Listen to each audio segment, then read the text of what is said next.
여러분, 경기가 불황일 때는 이것부터 나타난다. 이것이 뭘까요? 부채가 줄어드는 겁니다. 2월 주택담보대출 감소액이 마이너스 3천억 원이었습니다. 쉽게 말하면요, 돈 빌려서 집 안 산다는 이야기고요. 예, 반대로 말하면 있는 돈으로 부채를 갚는다는 이야기입니다. 이게 일반적으로 경제 용어로 할 때는 레버리징, 지렛대 원리, 돈 빌려서 투자하는 것, 이거의 반대말 디레버리징이라고 이야기하거든요. 부채 축소라고 이야기합니다. 부채 축소. 그런데 여러분, 주택담보대출에서 부채가 줄어든다. 이것은요, 시장에 주는 신호가 굉장한 신호예요. 일반적으로 의식주 하잖아요. 그죠? 예. 의식주 할 때 굉장히 중요한 요소란 뜻이잖아요. 그런데 그 중에 주거든요. 주는요, 여러분, 일반적으로 감소하지 않습니다. 부채가 계속 늘어나요. 왜냐고요? 경제성장률이 늘어나는 만큼 조금 무리하더라도 나는 내 집을 가져야 되겠다, 이런 생각이 크기 때문에 주택담보대출이 늘어나는 게 일반적입니다. 그런데 여러분, 3천억 원이 줄어들었습니다. 많이 줄어들었죠. 보시다시피 1월에도 0이거든요. 0. 2월에는 3천억이 줄어들고요. 지금 일반적으로 늘어납니다. 12월에 3조 1천억 원. 작년 10월에는 1조 3천, 일반적으로 늘어납니다. 그런데 이게 줄어든다는 것은요, 실제 디레버리징의 충격이 왔다, 이렇게 이야기할 수가 있습니다. 어떤 분들은 그렇게 이야기합니다. 예, 아니 부채가 준데도 난리래, 이렇게 이야기하시는 분들이 있어요. 근데 줄더라도요, 이 주택담보대출이 주는 것은요, 시장에서 위기를 나타내는 신호라고 이야기하기 때문입니다. 이게 2014년 이후 처음 2014년 전세 자금 대출이 사실 줄어들었잖아요. 아마 이게 줄어든 영향이 굉장히 크기도 합니다. 그러나 주택담보대출이 줄어든다는 자체는요, 충격이고요. 심지어 여기다가 기타 대출이 지금 계속 줄어들고 있잖아요. 2022년 10월에 1조 9천억 원이 줄어들고요. 올 1월에는 4조 6천억 원이고요. 2월에는 2조 4천억 원이에요. 기타 대출이라는 게 신용대출이잖아요. 게다가 이 상업용 부동산 대출도 기타 대출에 포함이 되거든요.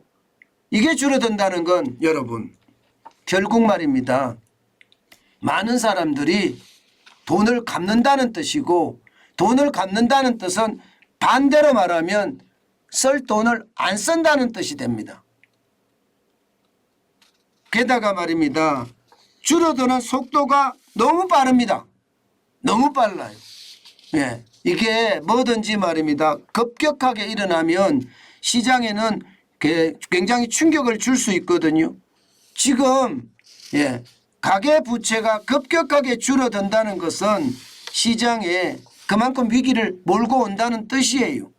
사실 2008년에서 2009년 이때 우리가 디레버리징을 겪었습니다.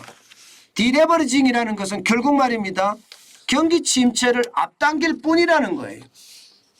이게 2008년 2009년에 그런 디레버리징을 겪었다는 것은 말입니다, 어려울 때 많은 사람들이 돈을 안 쓰고 갚는다는 뜻이잖아요. 아마 여러분 주변에도 이런 사람들이 많을걸요.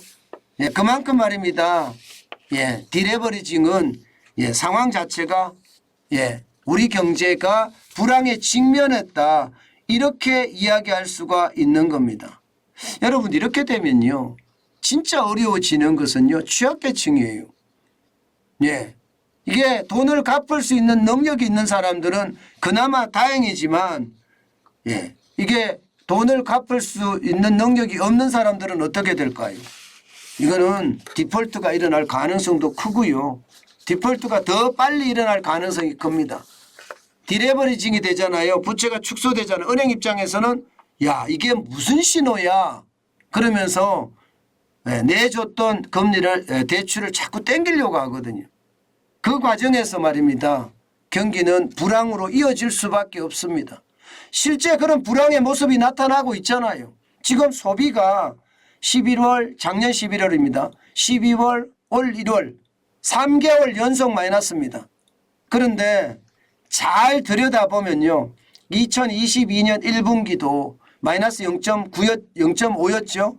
2분기도 마이너스 0.9입니다. 3분기도 마이너스 0.1입니다. 4분기도 평균을 내면 마이너스입니다. 마이너스입니다. 그러면 여러분 결국 말입니다. 작년 내내 이게 디레버리징이 되면서 소매 판매가 줄어들어서 경기가 불황으로 이어졌다는 뜻이 되는 거잖아요. 게다가 더 심각한 것은 2023년 1월에도 마이너스 2.1%를 기록했다는 것은요. 결국 말입니다. 디레버리징이 본격화된다. 부채 축소가 본격화되면서 시장 전체의 위험은 좀 더 커진다. 이렇게 이야기할 수 있다는 겁니다. 저는 시장을 볼 때마다 느끼는 게 이게 뭐든지 급격하게 나타나는 게 문제거든요. 그런데 급격하게 지금 나타나고 있다는 사실을 보면 그만큼 어떤 침체나 불황에 대한 어떤 심리가 굉장히 크다는 겁니다. 그래서 변동성이 크게 나타나거든요. 우리는 이럴 때 자산을 지키기 위한 방법 다양하게 강구를 해야 됩니다. 그 어느 때보다 중요하다. 저는 그 말씀 꼭 드리고 싶습니다. 지금은요. 경제가 어디로 흘러갈지 앞이 굉장히 불확실해요. 그런 상황이기 때문에 조심하는 거 잊지 마시고요.